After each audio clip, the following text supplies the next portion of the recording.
So I'm just going to speak a little bit about karma initially, and then have a look at what are some of the benefits of the theosophical teaching, the theosophical knowledge, in how we look at the world.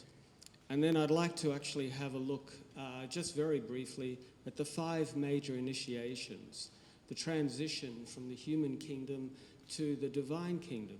And this is especially important to the members of the Theosophical Society, since everyone who is a member is here because they want to understand divine wisdom, which of course is a part of divinity, the divine life.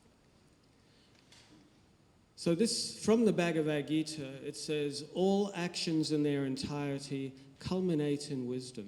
And that's very interesting because it means that we are constantly learning.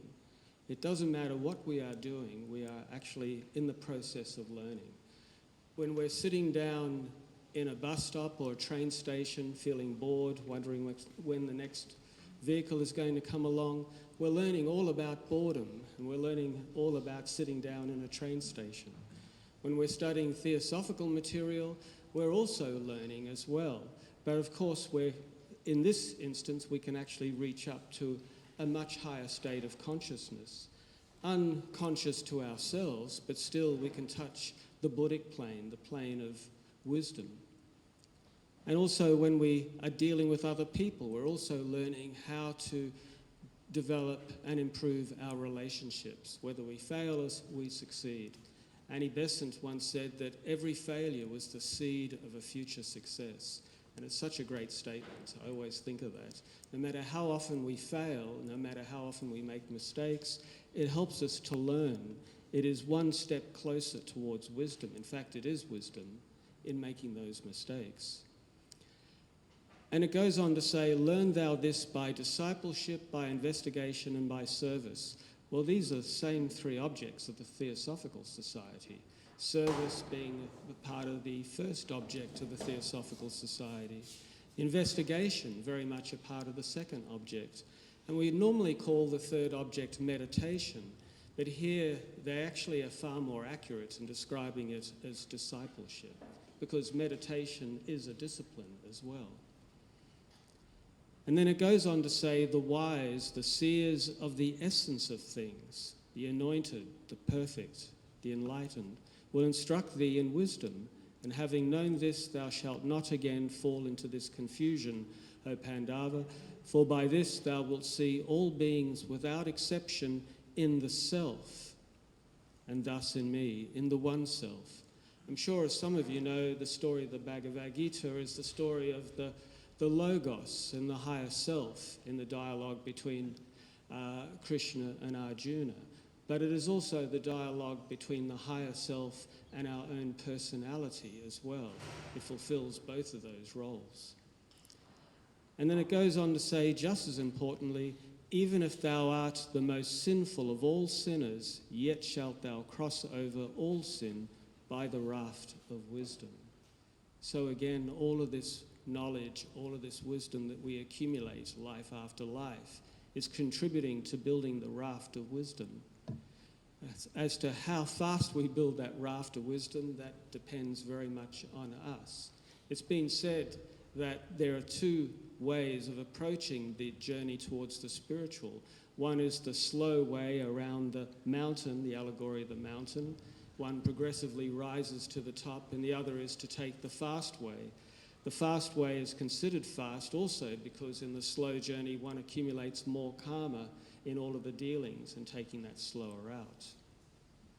And then once we reach the summit of the mountain, we find that for one that lives according to eternal law, the winds are full of sweetness, the rivers pour sweets, so many plants be full of sweetness for us. Sweet be the night and sweet the dawns, sweet the dust of the earth, sweet be our Father heaven to us. May the forest trees be full of sweets for us, and full of sweetness the sun. May the kine be full of sweetness. So in reaching the summit, in being trusted by nature, it also opens the door to all the great treasures of nature as well, and the great powers of nature to one who is entrusted by the great ones. But the idea of karma, the journey towards that, is found in all of the great traditions. This is, in the Christian tradition, it is, as you sow, so shall you reap. But I think it's discussed very well in this particular passage, where it says, "Do not think that I have come to abolish the law or the prophets. I have come not to abolish, but to fulfill. Amen, I say to you, until heaven and earth pass away, not the smallest letter or the smallest part of a letter will pass from the law until all things have taken place." In other words, the law of karma is inviolable. "Therefore, whoever breaks one of the least of these commandments and teaches others to do so will be called least in the kingdom of heaven. But whoever obeys and teaches these commandments will be called greatest in the kingdom of heaven. I tell you, unless your righteousness, or dharma, surpasses that of the scribes and Pharisees, the ordinary people, you will not enter the kingdom of heaven." So they're actually saying the very same thing as the previous passage that we just heard in the Rig Veda, that the treasures of life, the treasures of nature, open up to one who is trusted. As it says here, whoever obeys and teaches these commandments will be called greatest in the kingdom of heaven. One of the masters wrote, and this is from a little book published by the Theosophical Society, compiled by Catherine Beechey, called Daily Meditations. And it's a great little book if you ever happen to find a copy. And it tells us nature is destitute of goodness or malice. She follows only immutable, changeless laws when she either gives life and joy or sends suffering and death, and destroys what she has created.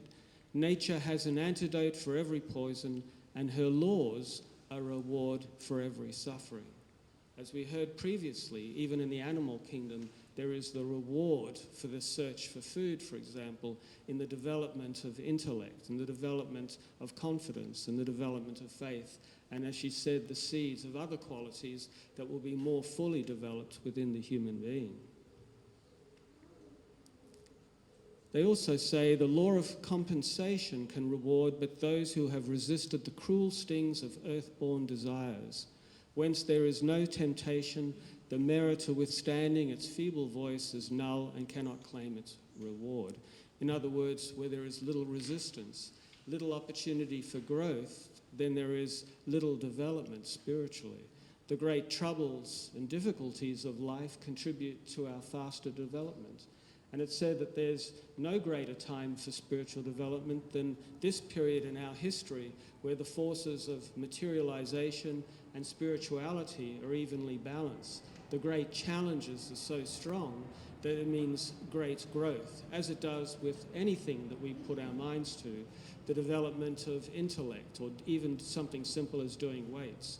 The greater we struggle, the greater the level of development.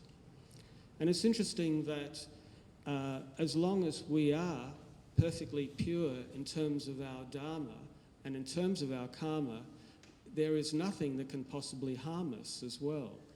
H.P. Blavatsky reminds us the karma also protects. It may bring retribution, payment of that which is due, but it also protects. And there was a story in the Mahabharata of a king who was picked up by a Rakshasa, a demon. And ordinarily the Rakshasa would have eaten the king, but the king had performed all of his duties properly, without fail, and he did not have any of the karma that required him to be eaten by the Rakshasa.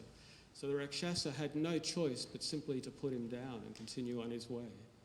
So in other words, nothing can ever happen to us unless there is something in our own karma, some failing within ourselves that actually opens the door. And that's an important aspect. There is nothing to fear in the world except the fear of hurting others. And in that respect, this is a quote that I actually love quite a lot from the Master K.H., where it said, "So long as one has not developed a perfect sense of justice, he should prefer to err rather on the side of mercy than commit the slightest act of injustice."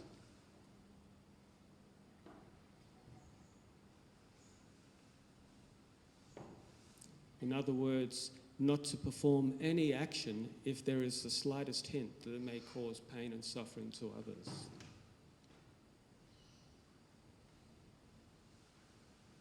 Now, when we look at the nature of karma, the nature of growth and development, evolution, and we go through 7 different stages of evolutionary growth, lesser cycles and greater cycles, but always in the number 7. And we progress through different qualities, and we learn all about power and will, we learn about love and wisdom, we learn about intelligence and abstract thought, and beauty and art. We learn about science and devotion, and we learn about the order of nature as well, and magic, and many other things. All of these are developed according to these different cycles where we get to experience, if you like, a particular colouring in order to see what that colouring is like, or a particular flavour to see what the flavour is like. If everything was mixed up together, we wouldn't be able to understand anything. So we explore different possibilities. And then once we've exhausted that possibility, we incarnate again in a higher possibility. So we constantly are growing in every incarnation. Now, when we look at life, and we understand this, and we look at life around us, we can certainly see that there are many things in life that could be better. For example, in Australia recently, they brought in a law to restrict access to social media for children under 16. One of the very interesting things that so many people have this attitude in education that somehow children are made stronger if they're exposed to terrible things. But the fact is that children, as we have already learned, have only developed their physical bodies by age of 7. They've only developed their emotions by age of 14, and their minds are still growing and developing during the teenage years, which simply means that if they're exposed to the terrors of the world, they don't have the tools, they don't have the maturity, they don't have the ability to be able to work out solutions to those problems. All they can feel is the great fear, and also the fear of people around them as well, the fear or anger of their parents and so on. So it's only by actually being protected in these early stages of growth and development that they can gain that inner confidence to then face the world at a later age. The worst thing we can do for people is to expose them prematurely to forces that they're not ready for. Even in the process of helping animals to progress from the animal kingdom to the human, it's said that animals, particularly pets, are highly developed. And if one wanted to, one could accelerate their development into the animal kingdom. But it's important not to push too quickly, otherwise, again, the human that develops will not have developed enough to actually be able to face the change in their growth. And likewise, even in a state of pregnancy, a baby is ready at 7 months, and yet there is 2 more months of consolidation in order to help strengthen the fetus as well.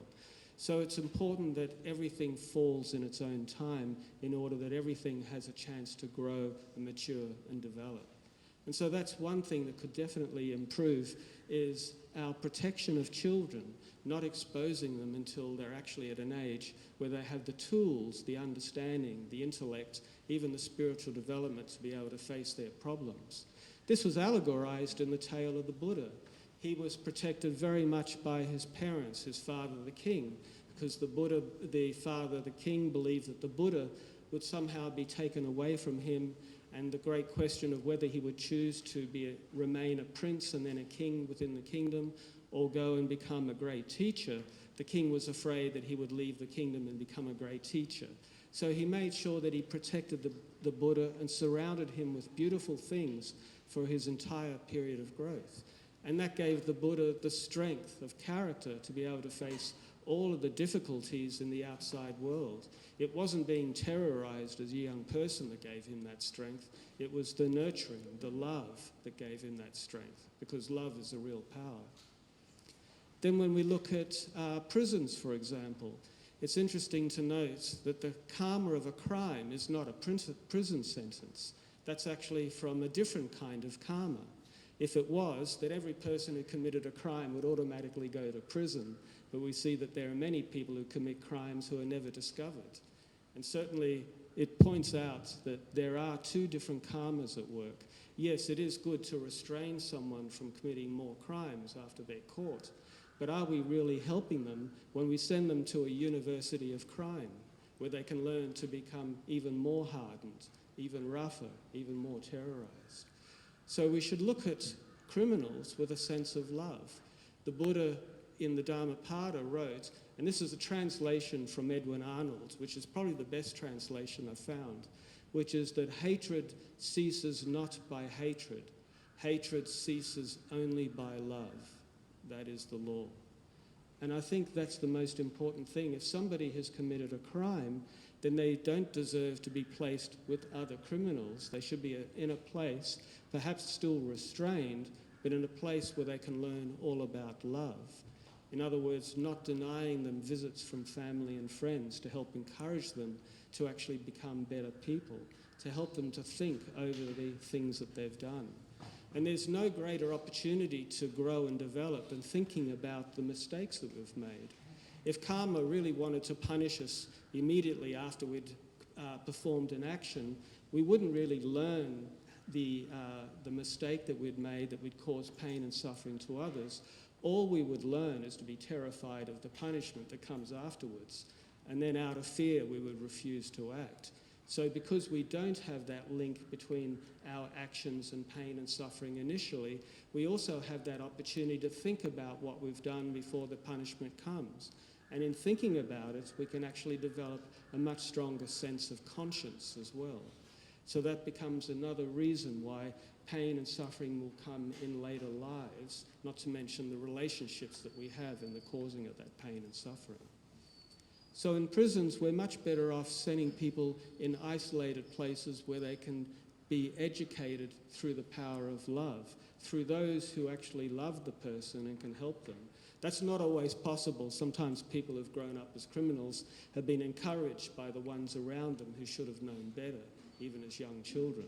But they can be given aid and help by those who love them to actually develop and therefore become better citizens going forward. So our prisons are really simply institutions of vengeance and anger, really, certainly not of love. Then there are our hospitals, for example. We put all the patients together, all the people who are sick, and as we learnt yesterday, our pranic energies diminish after age 35. Prana is strongest in terms of keeping away what Blavatsky referred to as the devourers from our birth to age 35. 7 times 5, or 5 times 7, if you like to look at it that way. And in the following equal period, there is a gradual decay. So pranic energy is very important, and we draw pranic energy from the people around us. I think Thomas More, who wrote Utopia, not to be confused with Zootopia 2, completely different thing, but who wrote Utopia, in his particular paradigm, he looked at the idea that young people and old people would sit down to a communal meal, and you would have the young people who are full of pranic energy sitting next to older people who would then absorb that pranic energy and develop strength. And it would help to actually calm down the younger people in the process. So that was a simple action of being able to utilize the pranic energies at different stages of life. So this prana is extremely important aspect. It is vitality. It relates to our health.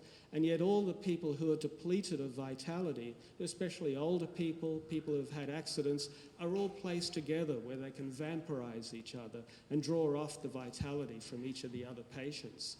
So we're not really helping our patients at all. All we're doing is making life more miserable. At best, they can draw vitality from the nurses and the doctors who come to visit and some of their friends. But that's not very much when they're already, as soon as they're out of the room, being sucked on by the other patients, unconsciously, of course.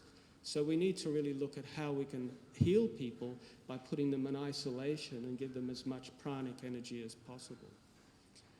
So these are 3 of the things that we could change with a knowledge of reincarnation, a knowledge of karma, the knowledge that's contained in the Secret Doctrine and other theosophical books that can actually help us to look at changing the world: hospitals, prisons, education and childcare. So there's so many other things that we could also help with the knowledge of theosophy. But as I mentioned, it's a bit like the dancing. In the beginning, you're learning the steps and you're not thinking about anything else. But once it becomes familiar, you can play with it and have fun. The same with theosophy.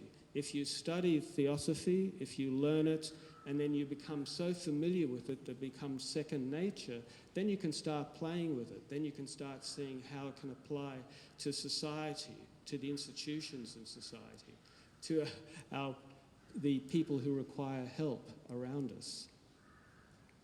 One of the other things that I thought was worth discussing is that there are people who seem to think that there's karma that affects other people, but whatever happened to them was not their fault. And part of that problem is because people don't often understand the mechanism of how karma works. It is, if you like, there are three types of karma. One kind of karma is, well, there's two types in the Yoga Sutras of Patanjali. There's the immediate karma as it affects us as an individuality. If we take care of ourselves from moment to moment, we stay healthy. If we eat bad food, drink bad liquid, breathe bad air and so on, we actually become unhealthy. So this is a karma of moment by moment. Then there's the karma of our relationships, which is where the virtues come in.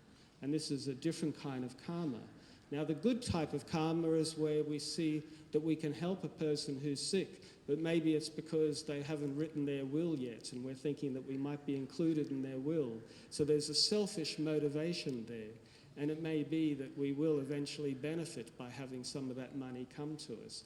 Or, as an example Annie Besant gave, a fellow donated money for a park, but he wanted to be remembered by all the people who came to the park, and so the motivation was very selfish. But there was mixed karma there as well, because in the mixed karma, people did come to visit him, visit the park, and they did see his statue there. And obviously in a future life, he will reap back the money he paid into the park, because it was motivated by selfishness, not selflessness.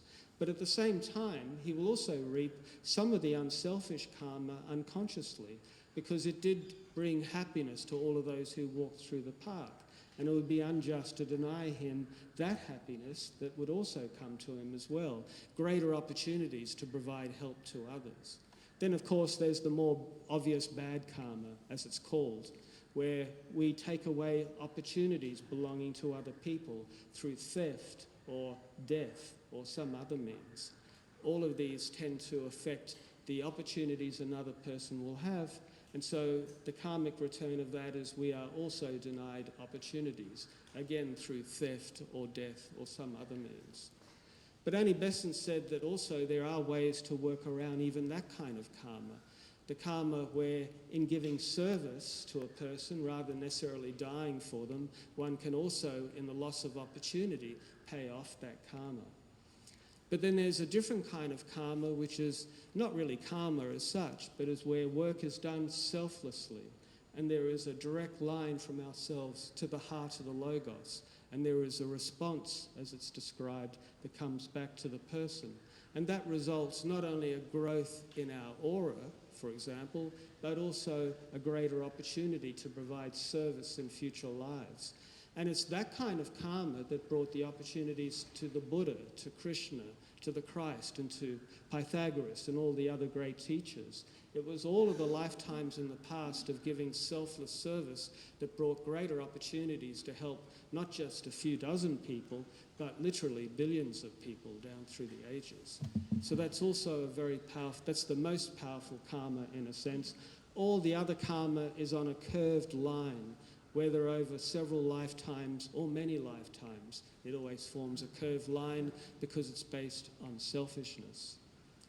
But the agents of karmic action, there are different kinds. So, for example, a person who is full of hate and anger and is still yet to unleash that hate and anger may be brought by the devas to a person who has a certain kind of karma to be worked out. It's not possible to stop all of that built-up anger.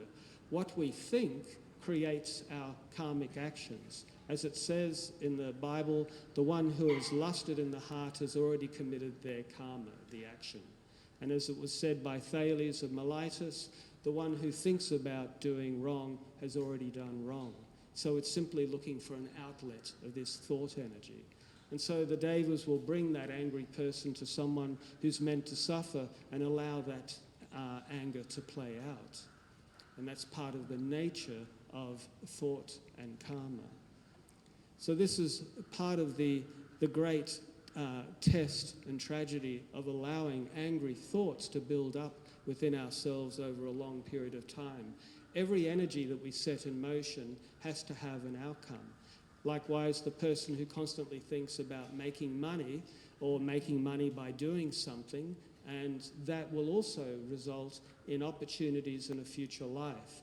As Annie Besant said, it results in those lucky moments when a person may perhaps be auditioning for a film and suddenly find themselves from that film being cast in a senior position and becoming famous, or perhaps creating a company that suddenly starts to do well from its first product. Like Richard Branson, his first product was a small record store. His first artist was Mike Oldfield, who was a very young 16-year-old musician. And yet it just happened that the music was played in a film called The Exorcist. And as a result of it doing so well, it launched his entire empire. It took a little while, a number of decades, but it was through the karma of that so-called lucky action that allowed him to prosper. And rich people often have these so-called lucky moments, which is really the thought of acquiring benefits and fame and money and past lives. Whatever we want in the universe will bring to us. It's just a matter of when. It may not, or it's highly unlikely that it will be in this life, but it will always bring these benefits to us until finally we get tired of these things, the challenges that they bring, and we start to lose interest and then start to hunger for other things, like perhaps wanting to help other people. So karma is a law that brings all of these things together, all of these opportunities. I mentioned before that the devas are involved. The devas are involved in all of this karma. If a ship is going out to sail, and there are some people who are meant to be on the ship, the devas will make sure that they are on the ship if it's going to sink. Likewise, if there are some people whose karma it is not to drown on that ship, the devas will ensure that various luggage and other things will gradually go missing, and the person will be somehow, through some tragedy, be withheld from being on that ship. Then there is a case that a healing angel that C.W. Leadbeater was in touch with, and he said he could see within the deva there was something like 40 different images, and the deva was giving to each one within their subtle vehicle. The deva was giving the attention to each one, the exact same attention we would give to our whole life activity at this very moment, our whole entire concentration. But the deva could give an equal amount of concentration to all 40 cases. And there was one case, for example, where the deva was in touch with a doctor, and the doctor had made a mistake and had cut a line in the patient that seemed disastrous, and the doctor panicked. And in that moment, the deva sent a flash of reassuring calm to the doctor, and as a result of that, he was able to recover from the shock and continue the operation. In another case, he noticed that there was a sailor who was marooned on an island out in one of the oceans, but it was not, who was married, had a wife and a young daughter, but it was not in the sailor's karma to die. So various things happened. There was a fish that literally dropped on his head that was carried by a bird, for example, and coconut might suddenly mysteriously roll in front of his feet, and all sorts of things that would happen to keep him alive. And because it wasn't within the karma of his family to suffer, his daughter was enabled to actually materialize in front of him on the island and give him some hope that he would actually be rescued. And in doing so, the daughter was convinced that the father was still alive. So neither the wife nor the daughter were worried about the sailor being imperiled. All of these small things happen all of the time to make sure that there is perfect justice in all of the world. The devas, of course, there are millions and millions and millions of them, because even in the Hindu literature it's said that there's, I think, 33 million crores, if I remember. 1 crore is 10 million, so that's a lot of devas.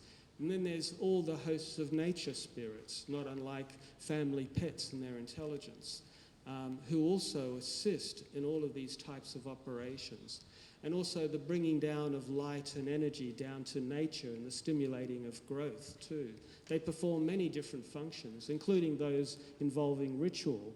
It's impossible to conduct a genuine ritual without the assistance of the angelic hierarchy, the Devas. In fact, even the Temple of Light on this property that was completed in 1925 and consecrated by J. Krishnamurti, he developed in 1925 a congregational puja for the first time, the greatest innovation in the puja for thousands of years. As you know, normally just done by one person. He made it available for a group of people to participate in. And that was done by someone who, up to that time, had no interest at all in ritual, and yet it created this ritual that's still performed today.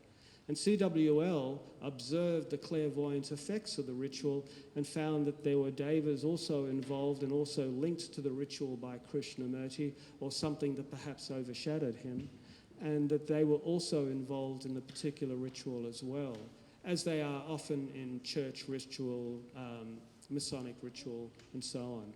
Any sacred ritual has the help of the great devas. These pictures are from Jeffrey Hodson, and this is a healing deva, healing a patient. And they, of course, are not really going to show the great majesty and power of a deva because they're just paintings, but still it can give us an idea of the power and light of some of these creatures if we imagine it as being living light, constantly in motion. And the devas don't speak, according to what we've been taught, with language the way we would understand, which is based on sound. They communicate through colour, which is a very different language. And I believe only the adepts and the highest initiates understand how to communicate with the devas.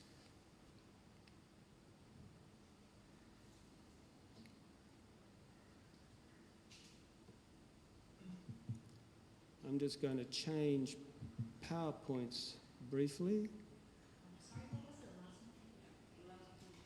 What's that? Last slide. Oh, that was Jeffrey Hodson as well. Oh, it was just a healing angel. Sorry, another healing angel, different point of view. So one was healing a patient in a bed, but they don't actually always have to be next to the patient. A lot of the devas can also be quite a distance away.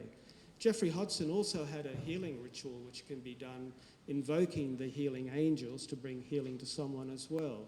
And it's just a matter of thinking of the person being surrounded by the energy or light of the Lord Maitreya. That's what I use because it's theosophical. But it can be the Lord Christ, the Lord Buddha, the Lord Krishna, whatever a person believes that is a bodhisattva, can also bring the same effects. So to imagine the light of the Lord coming into that person, and also to imagine them being surrounded by the devas as well, the light of the devas.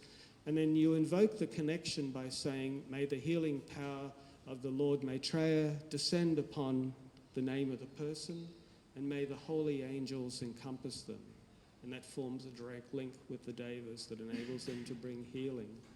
The advantages of doing that is when people do any kind of hands-on healing, quite often whatever is in the etheric prana that's running through the fluid, the nervous fluid as HPB used to call it, running through their body, quite often it's not always pure, especially if the person has been angry or unhappy a little bit before doing the healing. And sometimes impurities have gone into the person they're meant to be healing, a little bit like a doctor who doesn't put on gloves before working on a patient. And I'm sure some people have probably had that experience of having healing and then feeling worse afterwards because we're getting some of the disease material. And as it's been said, the best way to get rid of disease material is just to shake the hand so that it comes out. But if a person's not having a good day or they want to do healing at a distance, then working with the healing ritual and the devas is a great way to send remote healing. I have some questions. I would like to see the license slide. Is that okay? Yes.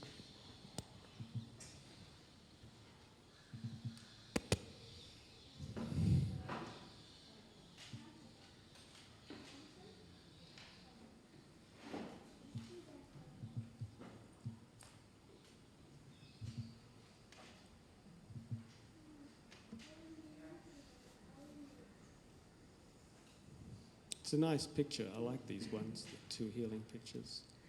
The other one I should point out too is actually in Auckland. This one is in Auckland, and the building you see in the background is a hospital.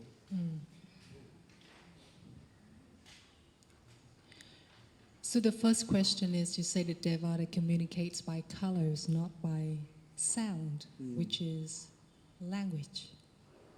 That's their language, because they work in this. They work through light, not through form. They work through the spiritual. So let's say if we do rituals and we send the prayers to someone, we as human beings, of course the prayer must be in words. So how can it be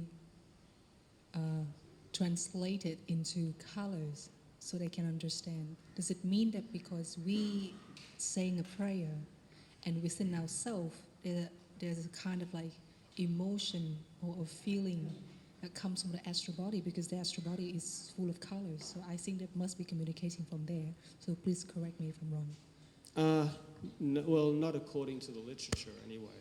So that's why the devas can't be invoked to help with ritual, for example, unless a person or an adept is able to provide that link. Now, the devas can, from what we've been told, pick up on a particular thought form, and if it's a part of a person's karma, help to assist that thought form. But the thought form itself is also an angel too, because it's the thoughts of mothers, for example, towards their children that forms a really powerful shield of protection around the children. When we send healing to someone with that thought goes directly to the person, and all of the healing energy, and especially if we've concentrated on it and focused on it for a while, all of that healing power goes into the person directly. But the reason I use that particular ritual is because I know that there's been a link formed with the angelic kingdom, so it'll work. Otherwise, you're just kind of throwing something out and hoping that an angel may pass, or a deva may pass by and utilize it, but never really knowing for sure. But it's also why they can't be manipulated by black magicians, because only the adepts know the language. So the second question is healing. You know that we, to some extent, we learn about healing, we're interested in healing, but as you say, when we say that we are healing, sometimes after the healing session we feel more tired. So my question is, as a healer or as somebody doing healing service, when we say that we heal somebody, the one who received the healing would never know what's going on inside the healer, because the healer himself may not follow a pattern of way of living. It may be impure. So when we receive the healing from that healer and we don't even know, does it mean that we are actually receiving bad energy as well? It can sometimes mean that. I mean, it's like a doctor will do preparation, ensure that they're completely clean and scrubbed up before performing an operation. So in the same way, if somebody wants to do hands-on healing, they should do some meditation and some preparation in advance, calming exercises and so on, and probably for at least the day before as well. And avoid all sexual activity too. Everything that kind of tends to create vibrations in the subtle bodies. So again, it's just forming a preparation. Even in Tibetan Buddhism, you've got the Tibetan State Oracle, for example, that performs action by invoking a very high deity to actually communicate through him. And he does that by remaining in isolation so that he can remain pure, constantly studying and meditating to attain that condition in order to invoke the highest energies. I'm not saying everybody should live that sort of life, but again, we need to prepare ourselves in advance. And if we're not prepared, then we need to not send the healing, work out something else. I have a rather technical question on how karma works. So I've been thinking maybe there is a way out from the law of karma. And I like someone who's trying to escape the law. Well, you've got to try. So I've been thinking, would it be fair to say that forgiveness might be the way to counteract the law of retribution? For instance, if I poke someone 2 times. So I poke them once and I poke them again. And in the future lifetime, I should get poked twice. But if in the future lifetime, I get poked once, and then I say, oh, I forgive you. And if that's genuine, do I get poked another time?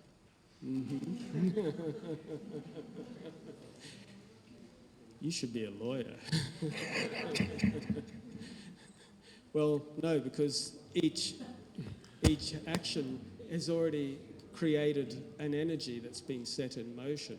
So asking for forgiveness, for example, yeah, one can certainly do that, but it doesn't change the action that and the consequences that will follow that particular action.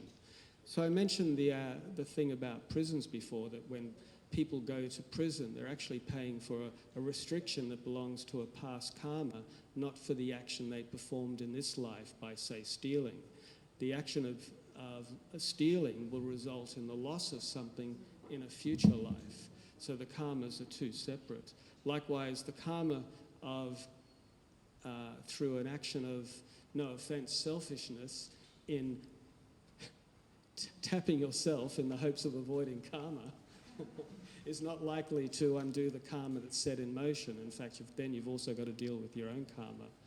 And also, the other thing is, if more people understood these principles, something I wanted to mention earlier, the greatest cause of the deaths of young people in the world today is suicide, and also war as well. But where countries don't have war, the greatest cause of the death of young people is suicide. And so if more people had a greater understanding of after-death conditions, of the responsibilities in their actions and the consequences, the pain and suffering that comes to others, it probably won't stop it completely, but it would certainly dramatically reduce the incidence of suicide. That was the other thing I meant to mention, in an understanding of how we can improve our society through spreading a knowledge of theosophy. But yes, every action will have its reaction based on our motive. That's why in the Mahatma letters it was taught that motive is everything with us. And that means that whatever our motive is will result in a particular karmic action. Now, if somebody creates pain for us, then if we react to that, all we're doing is just creating more karma. The cause that was set in motion, that becomes the karmic energy, the consequence comes to us, and as a result of that, we turn that into another cause for another consequence by reacting badly to it. Now, if we react badly to it, not in the sense of causing pain and suffering to others, but feeling resentful, then we should try and find a way to give some sort of forgiveness to the person. But if we have a full understanding that all actions that come to us are by our own hand from a past life, there's no longer any reason to blame or to forgive, because we know it's our own self that is the cause. And that takes practice. The more pain and suffering comes to us, the more we realise that this is my own hand, that this action is being caused. After a while, yes, we can be annoyed by the action, but we don't feel any anger or any dislike of the person. We might feel some caution around the person because they've performed that action, but we don't hate them. In fact, we still wish them all the very best and would even help them if we had an opportunity. But that only really comes from practice. All of the bad things coming to us and accepting that it's our own karma. And it's freeing as well. Not having anyone to blame in the world means that we have complete control over our lives. And the whole future is then open. It becomes a very powerful thing, rather than feeling that we're a victim or that we may be hurt again by somebody else and have somebody else to blame. All of that burden is suddenly lifted off our shoulders. So it's a great feeling. In the same way, it develops a sense of trust in the world. One of the great teachers said, learn to trust the law, learn to love the law. And I always think of that, learn to love the law, because it is our means of growth and development.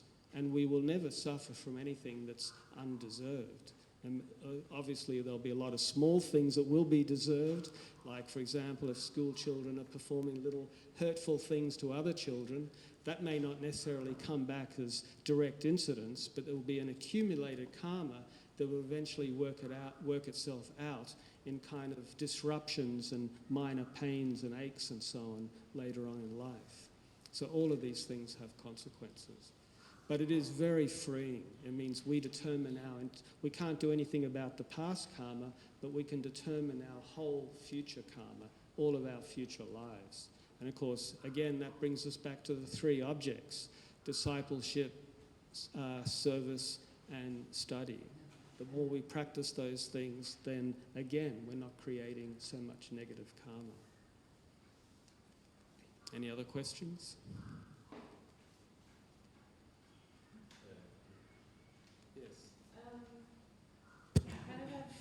Something just came to me as you were speaking, but how do we differentiate between us reacting to something versus kind of like this intuitive feeling of something's not right? Does that make sense?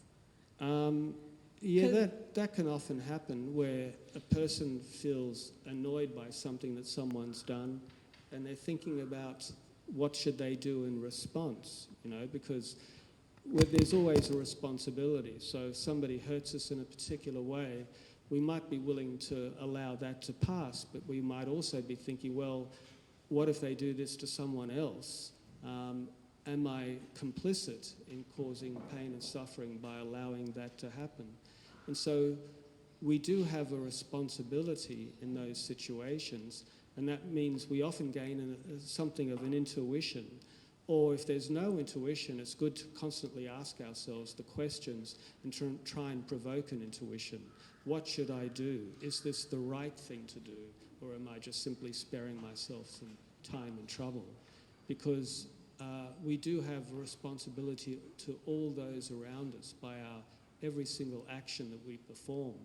We become, just like the agents are conscious agents of karma, we can be conscious agents of karma or unconscious agents of karma. So by unconscious is when we cause pain and suffering that we didn't mean to do. But being conscious means preventing pain and suffering. Instead of relying on a deva to do it, we can also become involved. We don't have to stand back and allow others to do it for us. In fact, the more we step forward to actually be conscious agents of karma in the right way, the greater opportunities we have for growth in future lives as well. I'm sure that was not the question you were asking. Yeah, no, kind of. I'm curious about what's the right way to be in the agent of karma. The right way is whatever causes the least pain and suffering to others. So if doing something is going to cause pain and suffering to somebody else, then that's not the right way. But if it helps to prevent someone from causing pain and suffering to someone else, then it may be the right way. We have to look at all of these things and take a chance. If we become involved and it's not there and we've wronged them, for example, we've misunderstood, that's fine too, because it's better to make a mistake, as the Master KH, better to always err on the side of kindness than to perform a single act of unkindness. Even in the Bhagavad Gita, it says that inaction is action. There are always people who don't want to make a decision, and they say, I don't want to have to decide, because if I don't decide, then I'm not involved, I'm not responsible. But we're always responsible for inaction as much as action, because we've thought about it.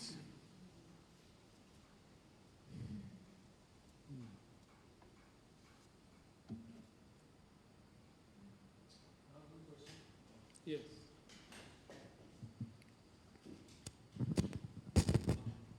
Yeah, so this is with regards to how you would respond if somebody does something. So, I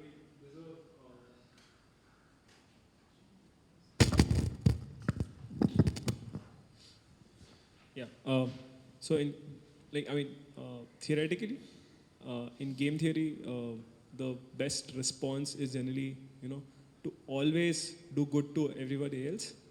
And if something bad happens to you, you immediately react to the same person, and then continue to do good to everybody else, right?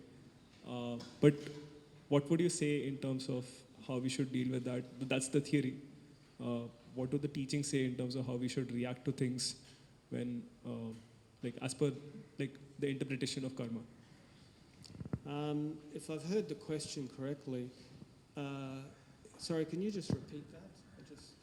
Yeah, no, I mean, if somebody does something bad to you, Yeah. right, as per the teachings, how would you want to kind of, what's the ideal way to respond? Well, one of the masters said, because there was an old saying that for evil one should do good, but doing good for evil is not always appropriate. A good example of that was during the Second World War. Chamberlain wanted to acquiesce to Hitler, which of course would have caused a great deal of pain and suffering to the world if he had been allowed to succeed. So he thought he was doing good, but it wasn't really doing good. Sometimes one has to fight, as it was taught even in the Bhagavad Gita as well. And interestingly enough, Krishna said in the Bhagavad Gita that even in a battle, there is no slayer, there is no slain. It's just an illusion.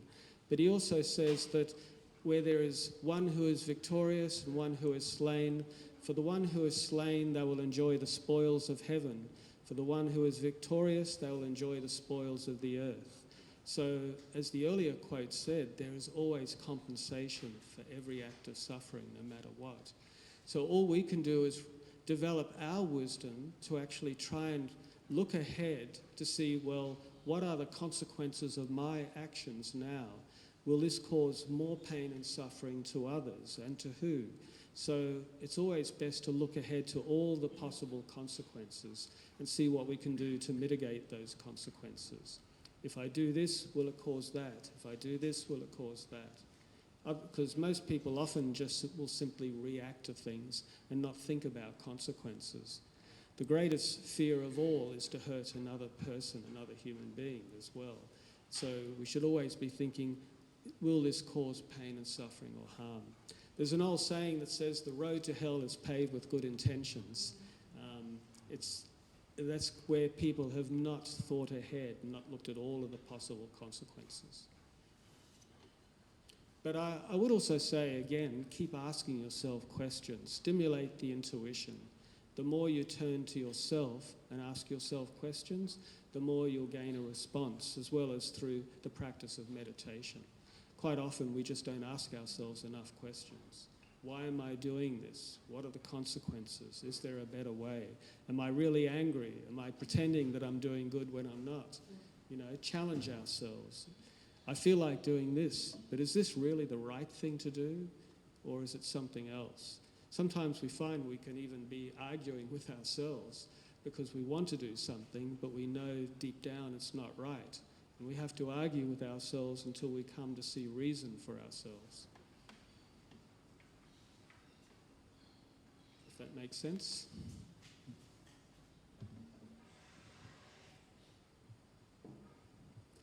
I'm just going to touch briefly in 10 minutes or less, because I'm running out of time, the 5 great initiations.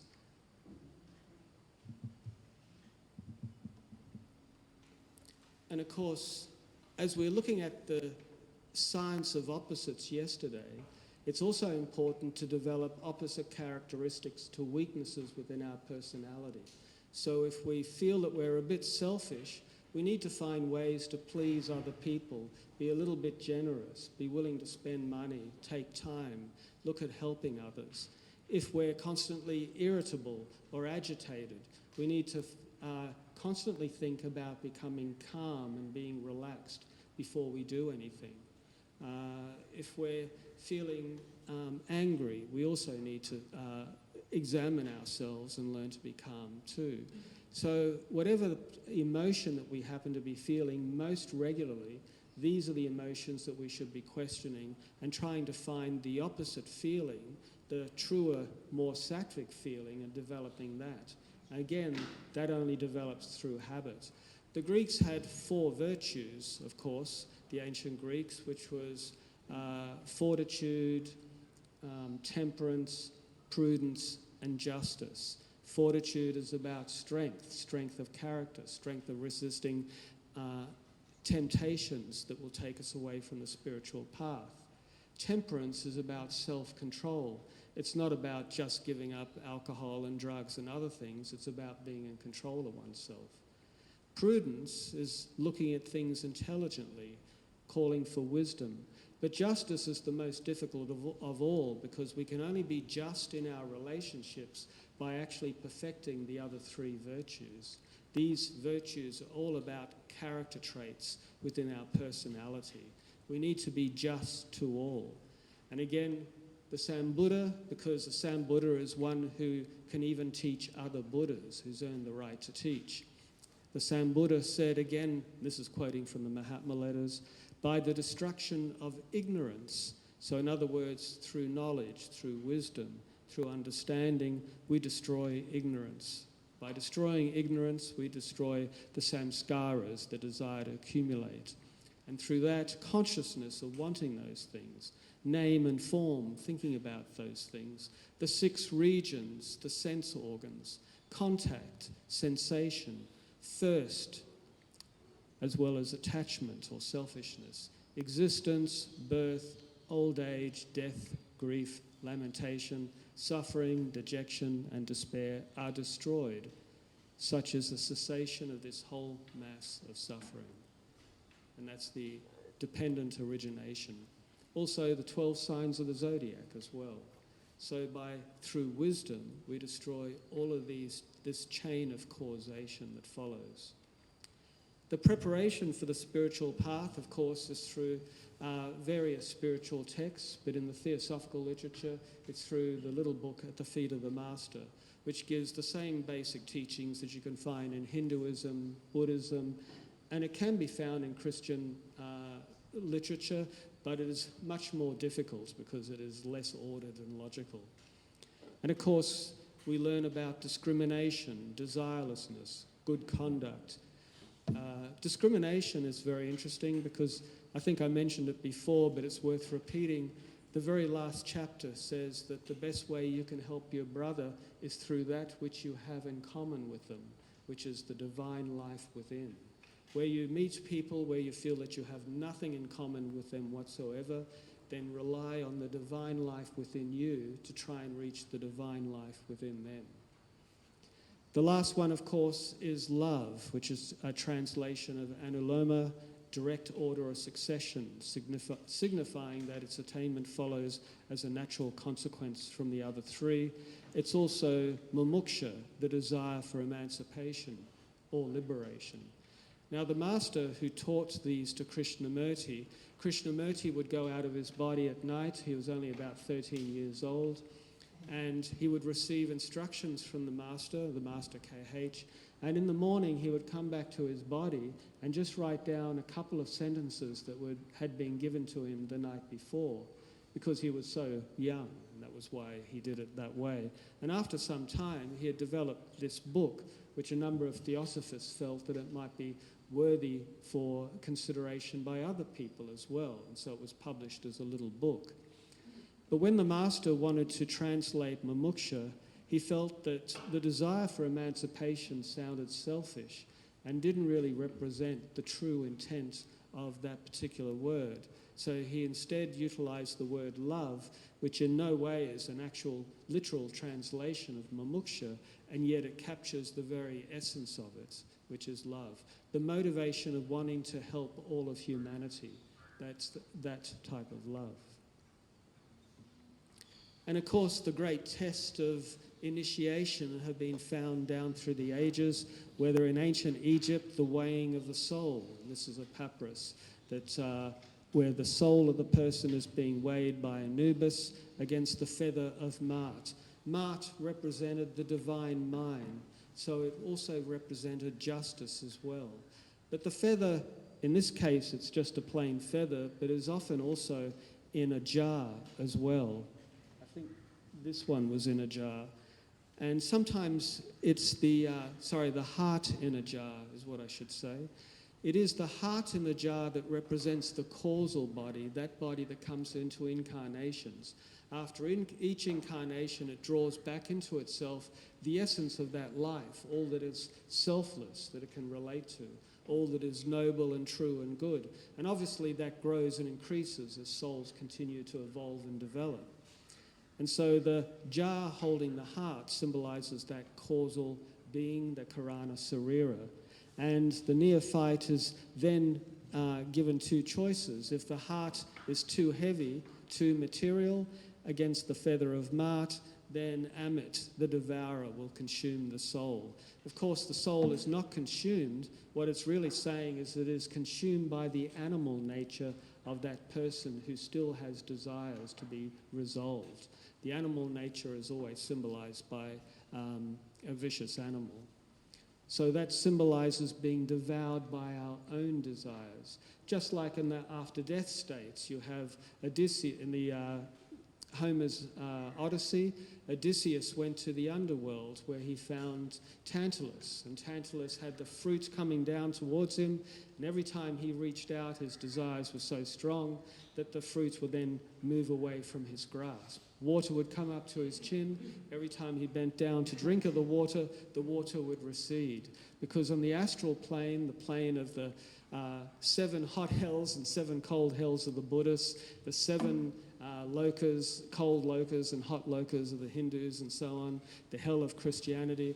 It's the true hell, the true pain and suffering that comes from fire is that unquenched desire that has to work itself out. And consequently, the beast devours the one who is still full of desire. If the person is not full of desire and the soul in the glass is found worthy of the feather of Mart, then he's presented to Osiris, Osiris being our own higher self. Now, some people say that when the pupil is ready, the teacher will come. And it's interesting to think, well, how will the teacher come? How will they know the pupil is ready? When CWL first came to Adyar and was involved in theosophical work, he had not developed at that time his clairvoyant abilities. He wasn't a natural clairvoyant. But the master took him into his consciousness when he asked the same question and lifted him up to the causal level, the higher mental level. And he found through the master's assistance that he could perceive all the ovoid forms and all of their development at that particular state of consciousness. And he could see out that there were some ovoids that were very dull and hardly developed, and he could also see that there were some very highly developed, emitting rays in all sorts of different directions. So when the ovoid is no longer simply focusing on its own development, not selfish, because there's nothing selfish in that region, it's still selfless, but once those accumulated powers and virtues and qualities are drawn into the Karana Sarira over countless lifetimes, then it results in a real power and light radiating out into different directions. And the picture on the left is the causal body of a developed person with high ideals. Not yet an initiate, but certainly beginning to indicate a real light and power to help others in all directions. And it's through that the master knows when a pupil is ready. It's immediately visible in the whole sea of souls as to who is ready. So no one is ever overlooked. And sometimes that light and power, which also expands the crown chakra, is represented as a mound on top of the saint's head, and sometimes as a halo around the head as well.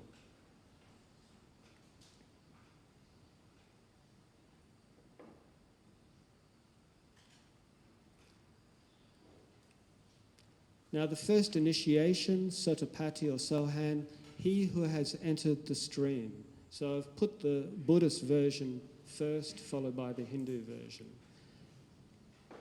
The second, and I won't try to pronounce that, is the person who wanders about. Now that may seem strange. He who has entered the stream is known as the one who is saved, meaning that they can never go back to their former existence in the same way, and also meaning that they will complete the journey on this planet during the planet's lifetime.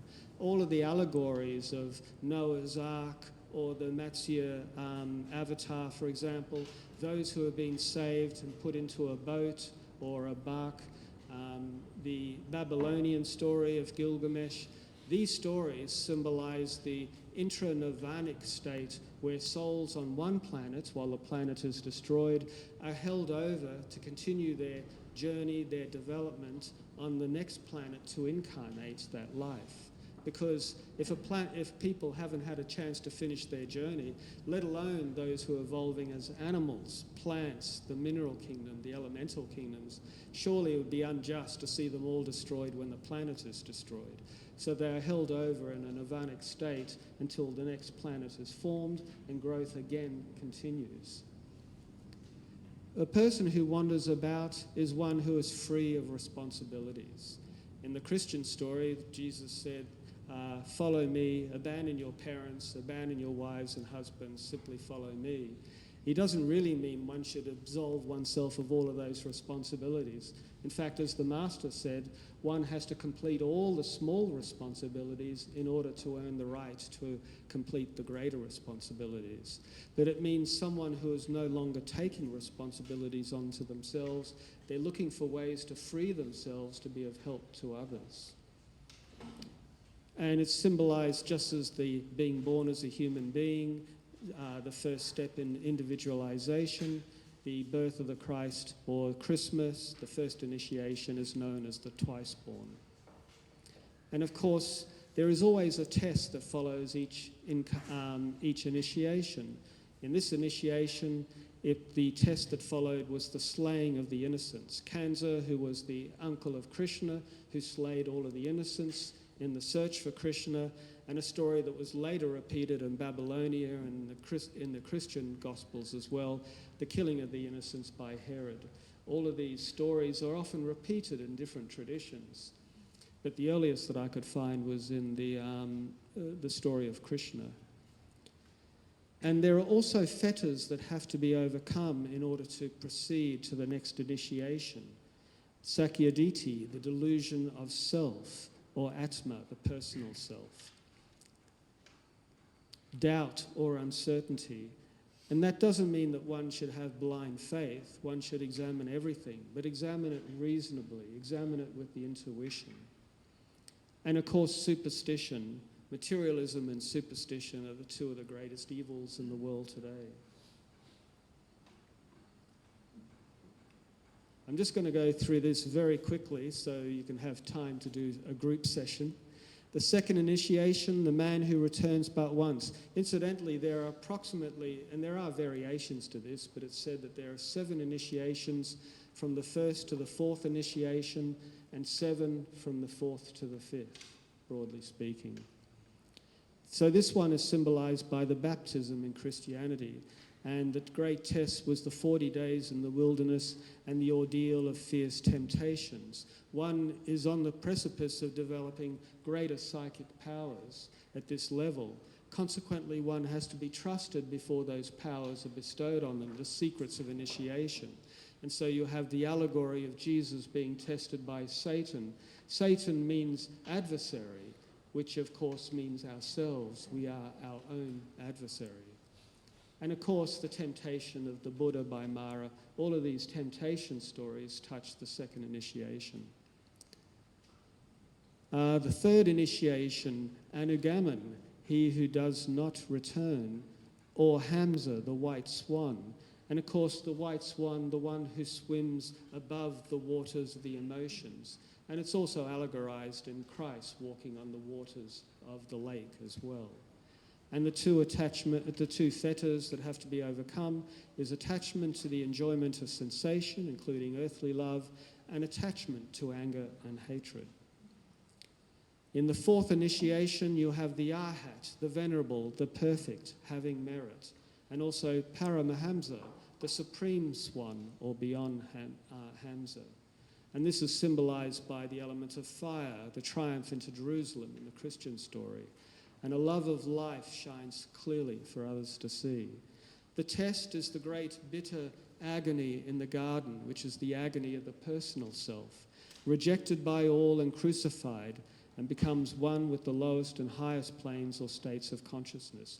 If you remember in the Christ story after the crucifixion, he passed from the lowest plane up through all of the planes in nature to his atomic self, the higher self or the higher heavens. Similarly, there are similar stories in the Egyptian tradition too. And the fetters are desire for beauty of form or for physical existence in a form, desire for formless life, pride, agitation, irritability, and ignorance, even at that level. And of course, as one progresses, this is an image of the causal body of the immortal ego of an initiate. As one progresses, then there is order within the aura, and there is a constant ordered radiation of light and life in all directions. And the greatest ability to help others becomes profoundly increased through the secrets of initiation that reveal the higher powers that can be utilized in conjunction with nature. And the fifth initiation, the Asika, the one who has no more to learn.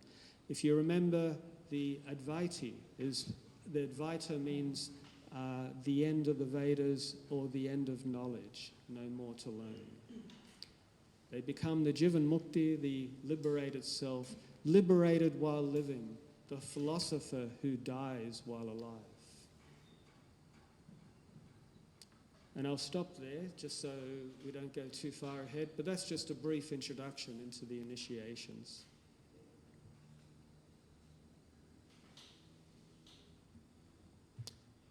Now I've got some questions for you.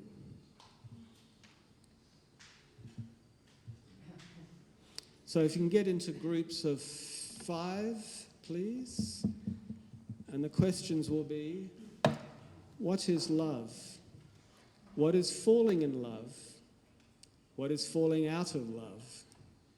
What is suffering? What is sacrifice? What is renunciation? That should keep you going for a few weeks.